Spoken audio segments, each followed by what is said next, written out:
નમસ્કાર વિદ્યાર્થી મિત્રો, ધોરણ 12 કોમર્સ વિષય સ્ટેટિસ્ટિક્સ એટલે કે આંકડાશાસ્ત્રના લેક્ચરમાં આપ સૌનું હાર્દિક સ્વાગત કરું છું. આજે આપણે ચેપ્ટર નંબર 4 સામયિક શ્રેણી એટલે કે ટાઈમ સિરીઝના 7મા લેક્ચર સુધી પહોંચેલા છીએ. તો અગાઉના લેક્ચરોની અંદર આપણે ઘટકો વિશે વાત કરી હતી.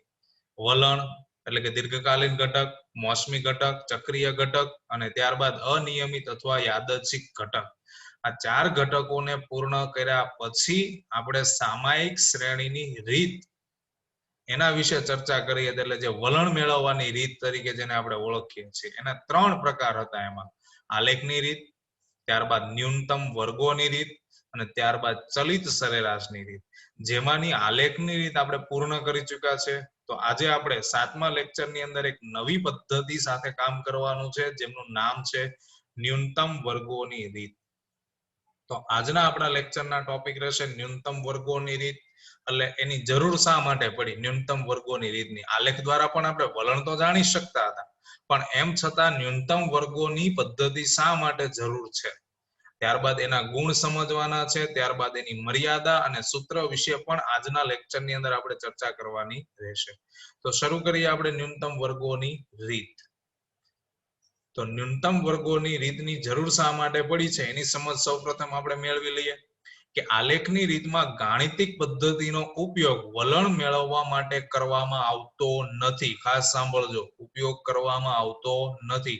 માત્ર આલેખમાં દર્શાવી દેવામાં આવે છે, પણ ગણતરી દ્વારા કોઈ સચોટ કામ કરવામાં આવતું નથી. માટે આલેખની રીતમાં વલણ એ વ્યક્તિલક્ષી છે. આપણે એની મર્યાદામાં ભણી ચૂક્યા કે આલેખની રીતની મર્યાદામાં હતું કે વલણ છે એ વ્યક્તિલક્ષી છે અને એની વિશ્વસનીયતા જાણી શકાતી નથી. તો વ્યક્તિલક્ષીનો મતલબ તો તમે બધા જાણો છો કે વ્યક્તિના મત મુજબ બદલાતું રહે તો એ વ્યક્તિલક્ષી કહેવામાં આવે. ઘણા વ્યક્તિ વક્ર સુરેખ દોરે અથવા ઘણા વ્યક્તિ વલણ છે એ વક્રીય દોરે. કેવું દોરે? વક્રીય. આપણે બંને પ્રકારના આલેખ પણ જોઈ ચૂક્યા અને એનાથી વિશ્વસનીયતા કેટલી છે એની પણ આપણને માહિતી મળતી નથી. કોના દ્વારા? આલેખ દ્વારા. તો આ એમાં થોડી ખામી છે આલેખની અંદર. હવે એ ખામીને સુધારવા માટે આપણે ગણતરી વાળા પ્રશ્નનો ઉપયોગ કરીએ છીએ. તો જો સામયિક શ્રેણીનું ગાણિતિક રીતે વલણ શોધવું હોય તો ચોક્કસ સમીકરણની જરૂર પડે. ચોક્કસ સમીકરણની જરૂર પડે. કોના દ્વારા? ગાણિતિક રીતે જો એનું વલણ મેળવવું હોય તો સામયિક શ્રેણીનું સુરેખ વલણ મેળવવા માટે ન્યૂનતમ વર્ગોની રીતનો અભ્યાસ કરવો પડે. તો આ ન્યૂનતમ વર્ગોની રીત જે શબ્દ છે એ આપણી પાસે બીજી વખત આવી ગયો. એક વખત અગાઉ આપણે 3જા ચેપ્ટરની અંદર પણ જોયું હતું. તમને યાદ હશે, સર ફ્રાન્સિસ ગાલ્ટન જે આંકડાશાસ્ત્રી છે, એને સૌપ્રથમ ન્યૂનતમ વર્ગોની રીત વિશે માહિતી આપેલી હતી, પદનો ઉપયોગ કરેલો હતો. કોના માટે?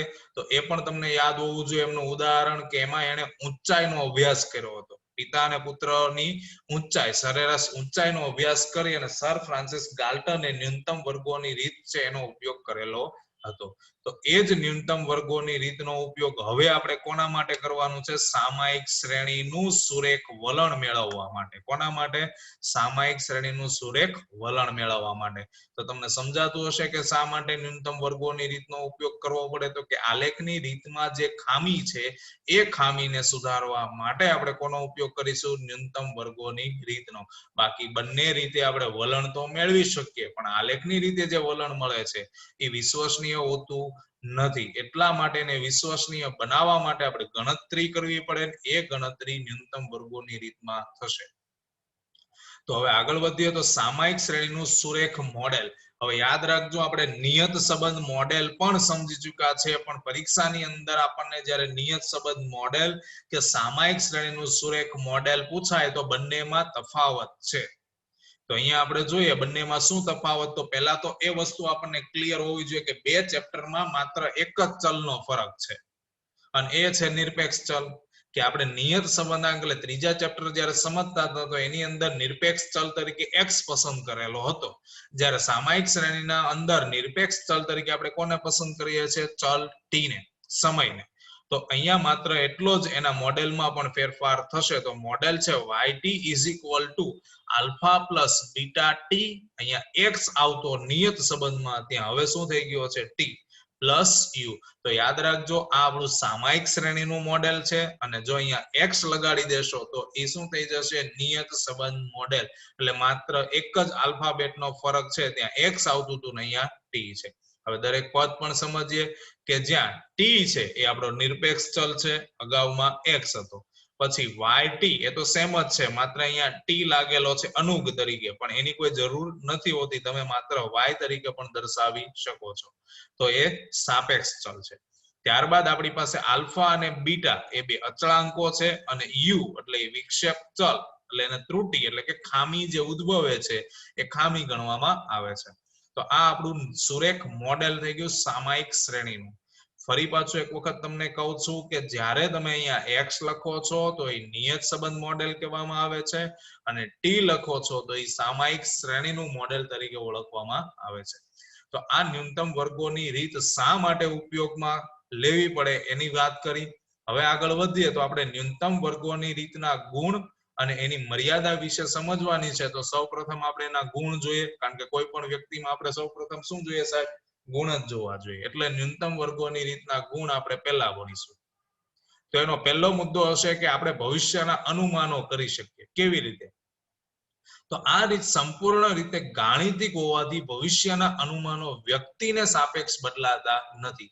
એટલે કોઈ પણ વ્યક્તિ ગણતરી કરશે તો બધાના આન્સર કેવા મળશે? સમાન. માટે વ્યક્તિલક્ષી નથી. ખાસ સાંભળજો, ન્યૂનતમ વર્ગોની રીત છે વ્યક્તિલક્ષી નથી, જ્યારે આલેખની રીત છે એ વ્યક્તિલક્ષી છે. તો આમાં આપણે ભવિષ્યના અનુમાનો કરી શકીએ અને સચોટ જવાબ આવે. શા માટે? તો કે ગણતરી છે એમાં, એટલા માટે. બીજો મુદ્દો, વલણના અનુમાનો પણ આપણે મેળવી શકીએ. તો એમાં પણ નિરપેક્ષ ચલ ટી ની આપેલી દરેક કિંમત માટે વલણનું અનુમાન મેળવી શકાય. એનું પણ રીઝન શું? તો કે એમાં પણ તમે ગણતરી કરી અને વલણનું અનુમાન મેળવો છો તો એ પણ તમને વિશ્વસનીય મળશે. એટલે નિરપેક્ષ ચલ ટી ની આપેલી દરેક કિંમત માટે વલણનું અનુમાન મેળવી શકાય છે. ત્રીજો મુદ્દો એનો વચગાળાના વલણનું અનુમાન. તો જો એ મુદ્દાની અંદર વચગાળાના વલણનું અનુમાન મેળવવું હોય તો આપણે કઈ રીતે? તો એનું ઉદાહરણ પણ આપણી પાસે છે, પણ પેલા વાક્યને સમજીએ કે વલણની કિંમતો સમીકરણના આધારે મેળવવામાં આવતી હોવાથી વચગાળાના સમય માટે પણ વલણનું અનુમાન મેળવી શકાય. કોના દ્વારા? સમીકરણના આધારે ગણતરી થાય છે. કેવી રીતે? તો કે બીજા અને ત્રીજા વર્ષની વચ્ચેની આપણે અનુમાન કરવું છે. તો બીજા અને ત્રીજાની વચ્ચે તો ટી બરાબર 2.5 થાય.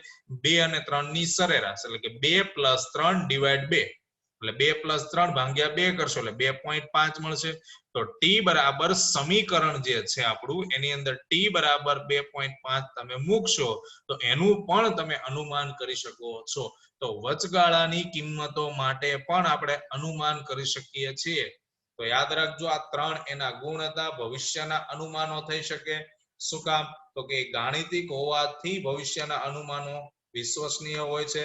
ત્યારબાદ વલણના અનુમાનો, તો એ મુદ્દાની અંદર ટી ની કોઈ પણ કિંમત તમે લેશો, નિરપેક્ષ ચલ ટી ની કોઈ પણ કિંમત, એટલા માટે દરેક કિંમત માટે એના વલણનું તમે અનુમાન કરી શકો છો.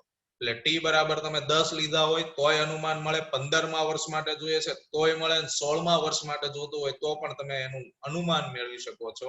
ત્યારબાદ વચગાળાના વલણનું અનુમાન, તો આ આખી કિંમત સમીકરણના આધાર પર કામ કરતી હોવાથી વચગાળાના સમય માટે પણ કોનું અનુમાન થઈ શકે છે? વલણનું અનુમાન તમે મેળવી શકો છો. દાખલા તરીકે બીજા અને ત્રીજા વર્ષની મધ્યમાં એટલે ટી બરાબર કેટલા થાય? 2.5. તો 2.5 લઈ અને વલણનું અનુમાન આપણે મેળવી શકીએ છીએ. તો આ ત્રણ એમના ગુણ થયા. હવે ત્રણ એની મર્યાદા છે. તો આગળ વધી આપણે એની મર્યાદા તરફ. તો ન્યૂનતમ વર્ગોની રીતની મર્યાદા. તો એનો પહેલો મુદ્દો, ગણતરી લાંબી છે એટલે કંટાળાજનક પણ બની શકે ઘણી વખત કે આ રીતથી વલણ મેળવવા માટે લાંબી ગણતરી કરવી પડે. ત્યાર પછી વિશ્વસનીયતા. શું જોવાની છે? વિશ્વસનીયતા. તો વિશ્વસનીયતાની અંદર જોઈએ તો જો વલણ દર્શાવતા વક્રની યોગ્ય સ્વરૂપ અને સમીકરણનું અન્વયોજન યોગ્ય ન થાય તો મેળવેલા ભવિષ્યના અંદાજો ઓછા વિશ્વસનીય હોય છે. કેવા હોય છે? ઓછા વિશ્વસનીય હોય છે.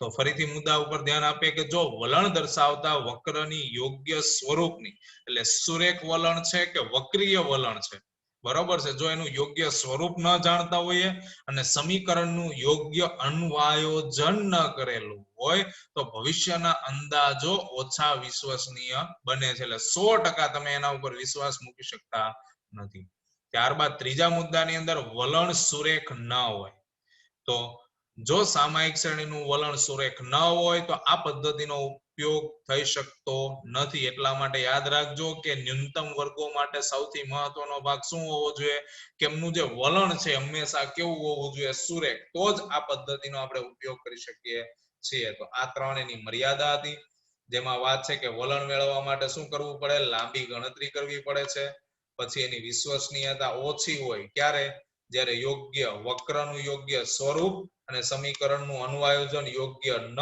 થાય તો એવી પરિસ્થિતિમાં અંદાજો કેવો હોય ઓછો વિશ્વસનીય અને વલણ સુરેખ ન હોય તો આ પદ્ધતિનો આપણે ઉપયોગ કરી શકતા નથી હવે આપણે નેક્સ્ટ ભાગ તરફ આગળ વધીએ તો હવે આપણી પાસે ન્યૂનતમ વર્ગોની રીતના સૂત્રો છે જે એકદમ સિમ્પલ સીધા અને સરળ છે અને ટૂંકા સૂત્રો છે અને થોડા એવા સૂત્રોના આધારે જ આખા પ્રશ્નની ગણતરી કરવાની હોય છે તો પહેલું છે ન્યૂનતમ વર્ગોની રીતના સૂત્રોમાં સુરેખ સમીકરણ જે નિયત સંબંધાંકની અંદર આપણે કામ કર્યું છે સેમ એ જ પ્રોસેસ થી અહીંયા કામ કરવાનું છે y કેપ બરાબર a પ્લસ બીટી જ્યારે નિયત સંબંધાંકમાં અહીંયા શું આવતું હતું બાળકો x સુરેખ સમીકરણની અંદર જ્યારે સામાયિક શ્રેણીની વાત કરીએ તો y કેપ બરાબર a પ્લસ બીટી અને નિયત સંબંધની વાત થતી હોય તો y કેપ બરાબર a પ્લસ bx એટલે માત્ર એક જ ચલનો ફરક છે t ના સ્થાન પર x ત્યારબાદ b મેળવવો પડે તો એનું સૂત્ર પણ એક જ સૂત્રના આધારે આખો પ્રશ્ન ગણવાનો થતો હોય આખા ચેપ્ટરની અંદર ન્યૂનતમ વર્ગો માટે માત્ર b મેળવવાનું એક જ સૂત્ર છે આપણે નિયત સંબંધાંકની અંદર 4 સૂત્ર જોયા હતા b મેળવવાના મોટા પ્રશ્નો માટે ટૂંકા પ્રશ્નો માટે અલગ સૂત્ર હતા તો b બરાબર n sigma ty minus sigma t into sigma y upon n sigma t square minus sigma t whole square તો અહીંયા પણ તમે જોશો તો x લગાડી દેશો t ની જગ્યાએ એટલે નિયત સંબંધાંક થઈ જશે અને t લગાડશો તો સામાયિક શ્રેણી માટે b ની કિંમત થશે ત્યારબાદ શું મેળવવું પડે યાદ કરો જે આપણે ત્રીજા ચેપ્ટર ની અંદર b મેળવવા પછી કોણ મેળવવો પડે તો કે a મેળવવો પડે તો આપણી પાસે a મેળવવા માટેના સૂત્રમાં n જોશો તો અવલોકનોની સંખ્યા છે t એટલે સમય છે અને y એટલે સાપેક્ષ ચલની કિંમત છે તો અચળાંક a મેળવવાનો થાય તેનું સૂત્ર શું બને y બાર માઈનસ b t બાર સૂત્ર શું બને y બાર માઈનસ b t બાર તો b ની કિંમત તો તમે આ સૂત્ર પરથી મેળવો છો પણ તમારે y બાર અને t બાર ગોતવાનો થાય તો y બાર અને t બાર એટલે મધ્યક કહેવાય તો એ તો તમને સરળતાથી સમજ છે સિગ્મા t ના છેદમાં n એટલે t બાર અને સિગ્મા y ના છેદમાં n એટલે y બાર તો આ ત્રણ સૂત્રોના આધારે જ આપણે આ ચેપ્ટરની અંદર કામ કરવાનું છે કોના માટે તો કે સામાયિક શ્રેણી માટે આ પહેલું સૂત્ર છે એટલે દાખલાની શરૂઆત ક્યાંથી થશે તો b મેળવવાથી કોને મેળવવાથી b મેળવવાથી b મેળવવા પછી કોને મેળવવો પડે a ને અને a મેળવવા પછી કોણ મળે y કેપ તો એ આપણે કેવી રીતે પ્રશ્નોની ગણતરી કરવી એ સ્ટેપ બાય સ્ટેપ આપણે નેક્સ્ટ લેક્ચરની અંદર શીખીશું ત્યાં સુધી દરેક બાળકોને નવા લેક્ચરની શરૂઆત કરીએ ત્યાં સુધી દરેક બાળકોને જય શ્રી કૃષ્ણ ફરી પાછું નવા લેક્ચરની અંદર નવા ટોપિક સાથે નવી શરૂઆત કરીશું ખૂબ ખૂબ આભાર ધન્યવાદ